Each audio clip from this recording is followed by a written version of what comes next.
Good morning. Welcome to the Patrick Delon Show, which covers your money, global macroeconomic trends, real estate investment, and human capital. Don't forget to subscribe, comment, and like this video as this will help us. The theme of the day is de-dollarization. And I know there's been recently a lot of different programs covering this, but this is becoming more and more an interesting topic and something that will have deep impact on the US dollar, but also on the macroeconomic picture. For more than 80 years, the US dollar has dominated international trade, been the international reserve, and served as the main global currency for global trade.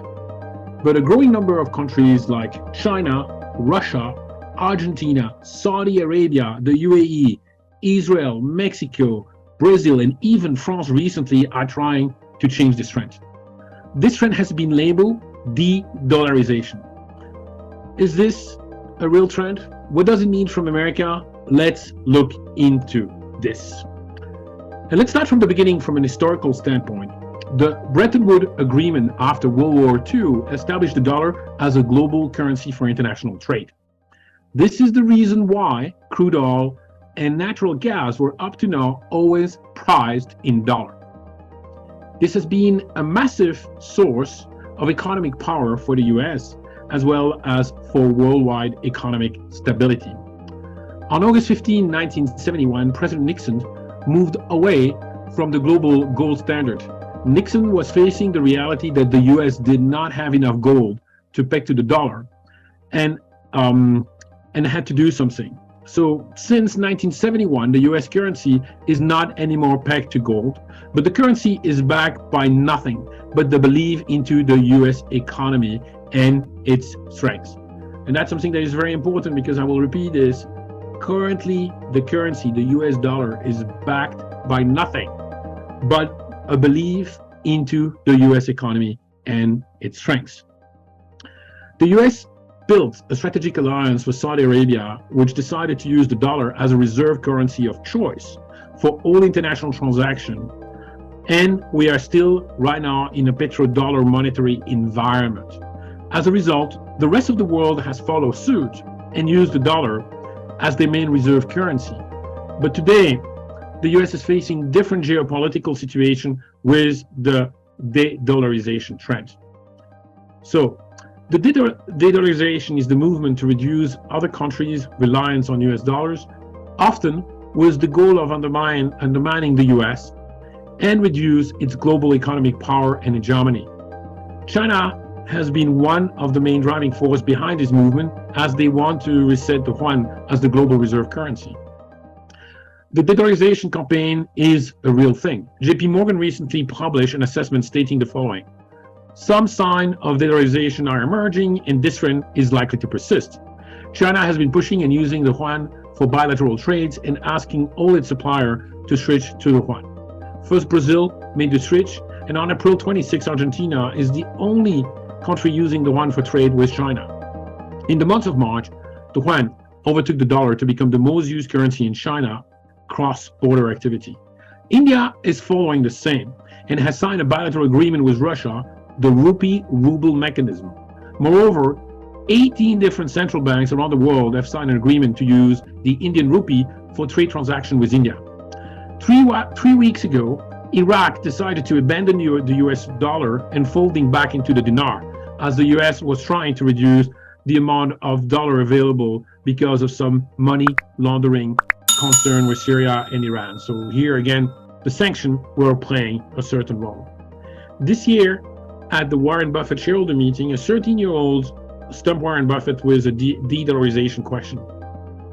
The Oracle of Omaha answered the question by stating, "We are still the global reserve currency.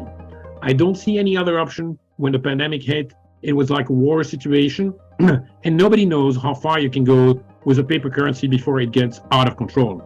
And particularly, if you are the world reserve currency, nobody knows." It is clear that right now most government authorities are trying to dismiss the threats of US losing their status as world currency.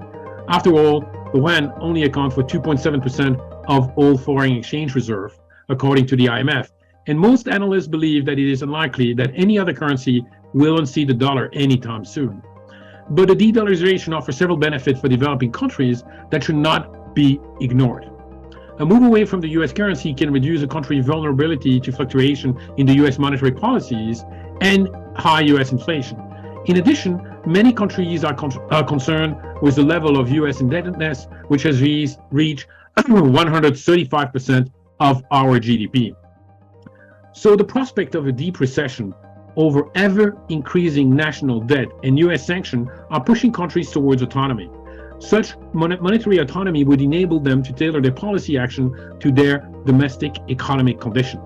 At the same time, it will also bring exchange rate volatility, which could impact trade, international investment, and capital flows from the international community.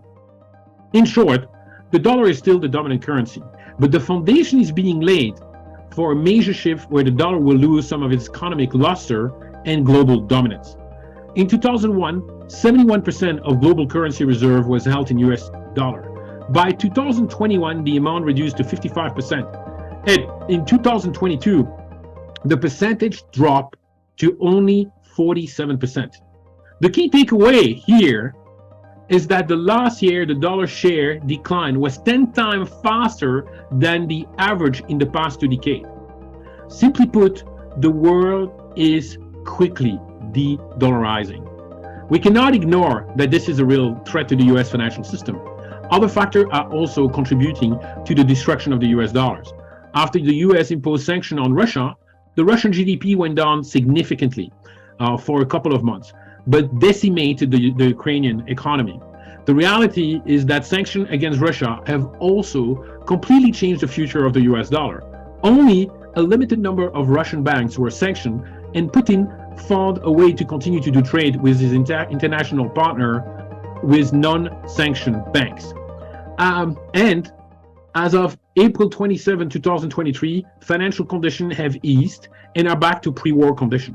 So basically, Russia has bypassed the US, changed the banking partners, started to work increasingly with China and other partners like France, and as a result, in India, and as a result have been able to completely bypass the US sanction. The US could not impose an embargo against Russia as Europe is in the middle of its largest energy crisis and still depends heavily on Russian gas. As a matter of fact, India has become the largest exporter of Russian oil to Europe. As such, the US has created a massive movement away from the US dollar, led by the emergence of BRICS and a BRICS currency that will be backed by gold and other commodities. BRICS consists of Brazil, Russia, India, China, and South Africa. These were the founding members of BRICS.